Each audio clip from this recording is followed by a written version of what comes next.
Dépoussiérage intensif au Muséum d'Histoire Naturelle à Paris où les vieux ossements des célèbres locataires des galeries de paléontologie et d'anatomie viennent de faire peau neuve. Des galeries qui ont 100 ans et qui sont à nouveau ouvertes au public après 3 mois de cure de jouvence bien nécessaire. Laurent Debesse, Joy Banerjee. Au début du siècle, dans un article intitulé Ossements, Paul Claudel décrivait le Muséum d'Histoire Naturelle comme le plus beau musée de Paris. Clin d'œil en cette fin de millénaire, car Ossements, c'est également le nom de l'opération des galeries d'anatomie comparée et de paléontologie qui offre aux visiteurs un nouveau regard sur leur fabuleux trésor.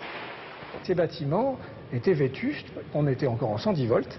Vous voyez, c'était un bâtiment tout à fait à part dans Paris aujourd'hui. La pluie commençait à tomber à l'intérieur de la galerie et elle n'était plus non plus aux normes de sécurité. On risquait le feu, les sorties de secours n'étaient pas au point. Donc il y a eu un chantier permettant de rénover tout cela pour le confort du public et sa sécurité d'abord.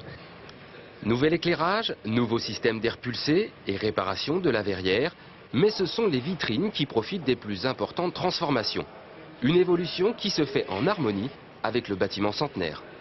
Une opération qu'on appelle de préfiguration, qui consiste à tester notre savoir-faire, c'est-à-dire à respecter l'architecture magnifique du 19e siècle et en même temps à moderniser les présentations en donnant des textes beaucoup plus pédagogiques, en refaisant les vitrines pour restaurer leur beauté et en expliquant mieux, au fond, les messages scientifiques. Vous voyez une différence entre ces vitrines et les vitrines qui sont là-bas? Celles-ci sont plus récentes, certainement. Comment vous les trouvez?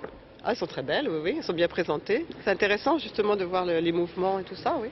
Vous voyez une différence entre certaines vitrines? Oui. Enfin, moi, je trouve que c'est bien. Voilà. Ça a l'air plus neuf, oui. Non, c'est vrai que c'est mieux là-bas. Et au vu de l'affluence du public, cette première étape de rénovation est un succès. Un argument de poids pour que les pouvoirs publics débloquent les 150 millions de francs nécessaires à la deuxième phase des travaux de ce musée unique au monde.